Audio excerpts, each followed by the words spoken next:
Hi, Jamie Cowen here to talk to you today about leading a congregation during polarized times. Now, I led a Messianic Jewish congregation in Richmond, Virginia for 22 years, from early 1990 to the end of 2011. It was a great experience. It became a great congregation, and it was very hard to leave.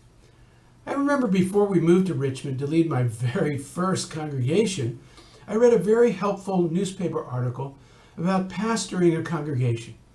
The main points were different congregants have different expectations of a spiritual leader. Some want a friend, some want a mentor, some a good teacher or preacher or counselor or administrator or builder, and on and on. The article emphasized the high rate of burnout among congregational leaders was due in part because of people's different expectations and how the leader tried to fill them all. I was glad I read it because it helped me fashion my own concept of a leader and to not apologize for not being someone else. Turning to Israel, we have numerous cats. Sometimes they remind me of congregational life. Leading a congregation is akin to herding a collection of wild cats. Everyone is unique. Each has his or her own personality and reacts to the same things in a very different way. Building cohesion in a congregational community takes great skill, patience, compassion, instruction, lots of conflict resolution, and constant prayer.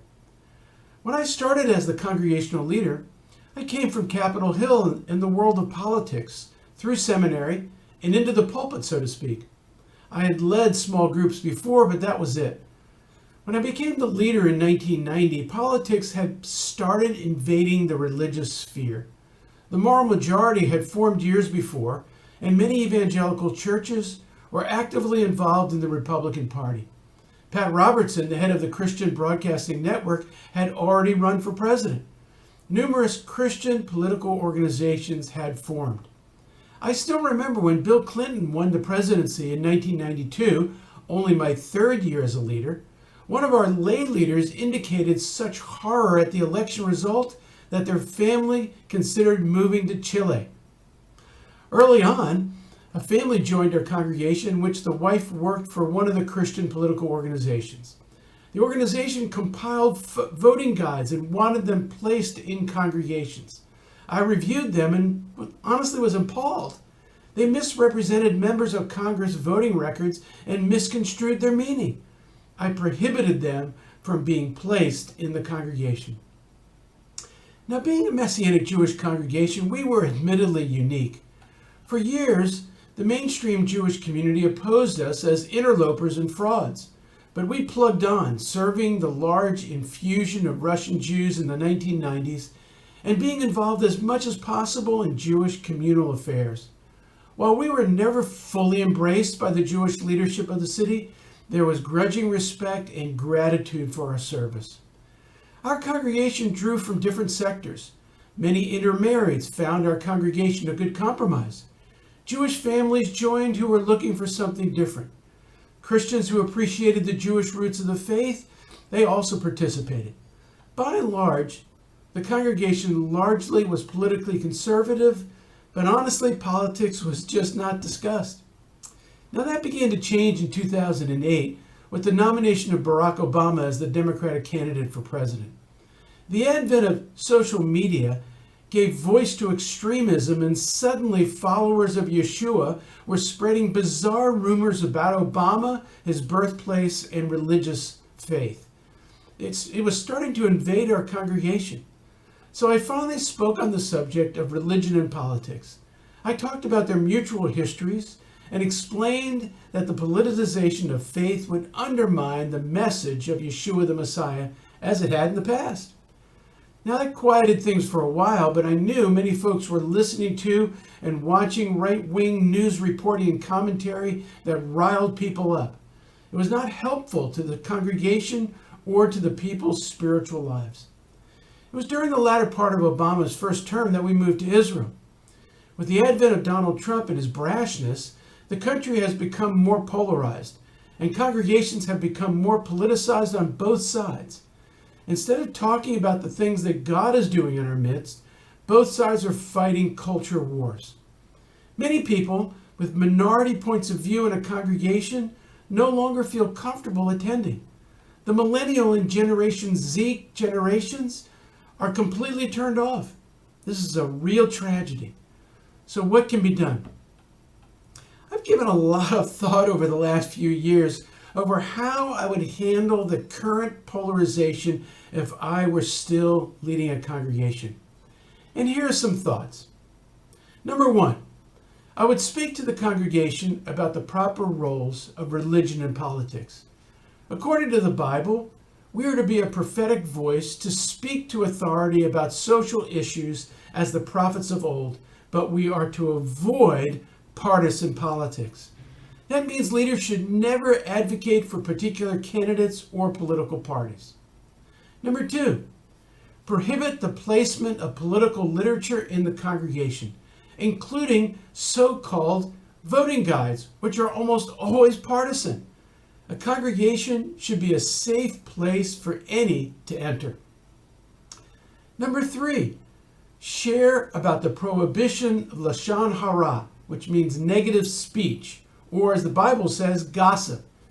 We are to believe the best about people and always speak to uphold and honor others, not degrade them. And this includes on social media. Number four, we should be involved in bettering the community through social action, whether it's feeding the poor, helping immigrants, building bridges with different communities, protesting injustice. Look, as I mentioned earlier, our congregation assisted Russian immigrants for many years. We provided legal services, employment services, English classes, citizenship classes. We had a food bank, a clothing and furniture bank, and a cultural center. It was a way to showcase the love of God, which we shared openly. Some immigrants who attended our congregation were illegal, and some congregants were concerned that we were helping illegal aliens. My response, we're here to bless people, not to enforce immigration laws. Number five, leaders should avoid membership and attendance in political religious organizations and their meetings. Once again, these groups promote a polarizing message, often contrary to the gospel. Number six, we should take a strong stand against conspiracy theories and passing along of unsubstantiated rumors in the congregation or even on social media. These create terrible divisions. Sometimes leaders feel hamstrung about what they can enforce in congregants' personal lives. I remember dealing with some members who were involved in multi-level marketing programs like Amway. I spoke to the congregation and explained what people did on their own was up to them, but we prohibited any recruiting of multi-level members from the congregation. Why? Because it changes relationships. It's equally true of spreading conspiracy theories and rumors. Congregational members read one another's posts and are affected by them. Personally, I would tell folks who continue to do such things that they can go ahead and find another congregation. Number seven, I would caution people about the news that they watch. News reporters or commentators who have a partisan agenda or stir up others to react should be avoided. The vetted print media is a far more reliable source of news than TV, radio, and the internet. There are excellent journalists ranging from liberal to conservative who can be trusted and who provide good analysis. Number eight, encourage people to vote, but partisanship can never be allowed into a congregation.